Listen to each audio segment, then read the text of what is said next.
We are going to look today at a man who is applying for a job. He wants to go into politics.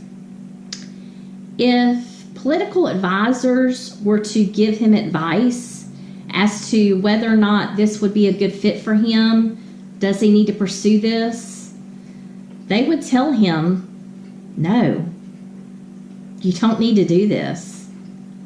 The likes of you, they're not politicians. This would be a waste of your time. People will laugh at you. Well, you may be saying, well, Jennifer, politics, come on. The Bible times, Israelites didn't vote for who was going to be king of Israel, right? Because this person was going to be running to be the next king of Israel. And you're right. The political process is different than it was in the Bible times. In the Bible times, God chose an individual to do the job. God is still in the choosing business today. He is still choosing people to do jobs. That has not changed. Not to mention, the person has to be willing to do the job.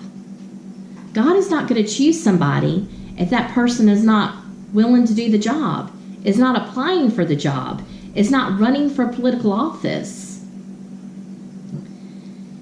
And so you may be wondering, this guy, the likes of him, they don't enter politics. What about him? Well, this individual was born into a family of criminals. His name is Solomon. Solomon's story is found in 1 Kings chapters 1 through 11. Solomon's father was King David, and he was currently the king of Israel. But his father was once a murderer, an adulterer. Solomon's half-brother was a rapist. Solomon's other half-brother was a murderer too. So the likes of him, they don't go into politics, right? That's what the political advisors would advise Solomon.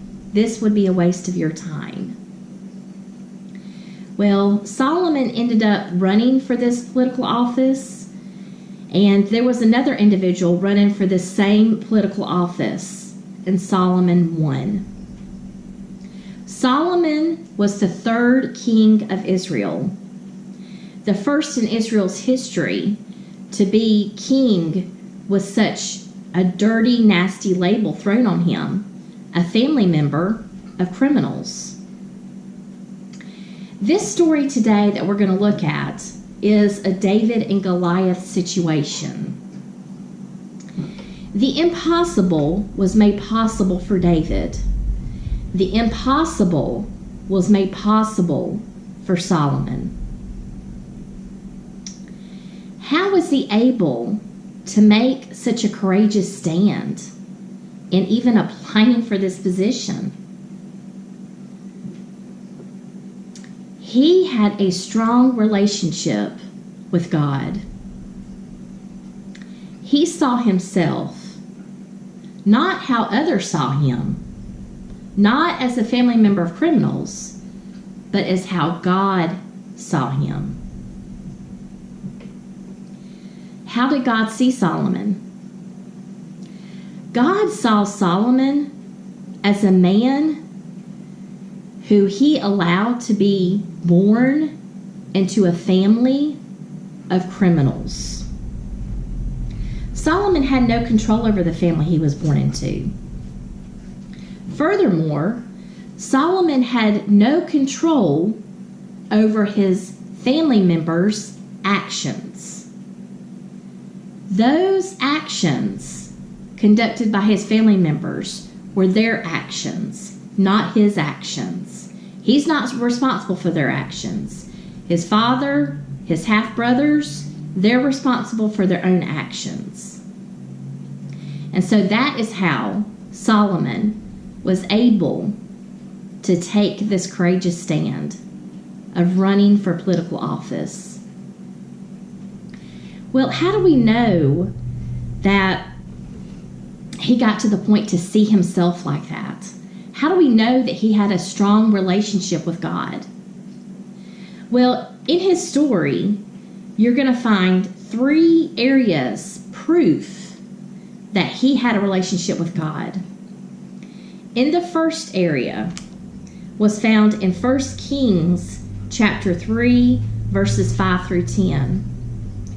When you read those verses, God is asking Solomon a question. Solomon does not ignore God. Solomon answers God and answers respectfully. You may be saying, Jennifer, what's the big deal in that? When we look at people's responses, actions, and situations, we need to compare them with other individuals in the Bible and their actions. And when you look at Solomon's action toward God, it's the polar opposite of another individual that faced the same situation. God had asked this individual a question, and this individual ignored God. This individual is Cain. Cain's story is found in the book of Genesis, in the early part of that book. And Cain ignores God. Solomon doesn't ignore God, answers God very respectfully.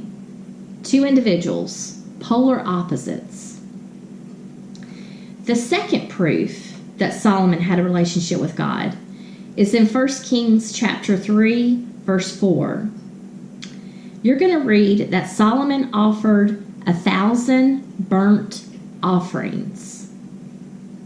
What does that mean? Well, you have to remember that this is in the Old Testament, so we're under the Old Testament law. Jesus has not died on the cross. That is in the New Testament. So the Old Testament, the Israelites are providing offerings. There's all different kinds of offerings, and they all have different purposes. They're burnt offerings. There are peace offerings. And the offerings are equivalent to their spending time with God. Just like we do today, we spend time with God. How do we do that? Through praying, through reading His Word, through meditating, through thinking about sermons, watching sermons, attending church, munching on that spiritual food all throughout our day. And so 1,000 burnt offerings, Solomon made 1,000 burnt offerings. This is a politician. This is the king of Israel. This is an individual who's very busy, who has lots of duties. His schedule every single day is booked, but he makes time for God. That is how much of a priority it is for him. Burnt offerings, 1,000, that takes a lot of time. The third proof that Solomon had a relationship with God is in his writings. He wrote 3 books of the Bible. He wrote Proverbs, he wrote Ecclesiastes, and he wrote Song of Solomon. You may be saying, Jennifer, how did he have time to write? He wrote books. He is the king of Israel. Well, you have to remember that King Solomon's reign over Israel, he reigned for 40 years. And during this time, it was a very peaceful time. He didn't have wars and battles with other foreign countries like his father experienced, King David, with his reign, right? King David's reign was not peaceful. He was constantly fighting in battle all of the time. And so Solomon's reign was very different, peaceful. And his purpose was to build the temple. The temple would be a permanent structure, the first permanent structure in which the Israelites could gather and worship God corporately. Up until that time, they worshiped in tabernacles. They were tents. They were movable, right? They were mobile. This was a permanent structure. And when you read about Solomon's life, his story, the Bible goes into great detail about this temple, how big it was, how ornate it was. Solomon did this. He started this project.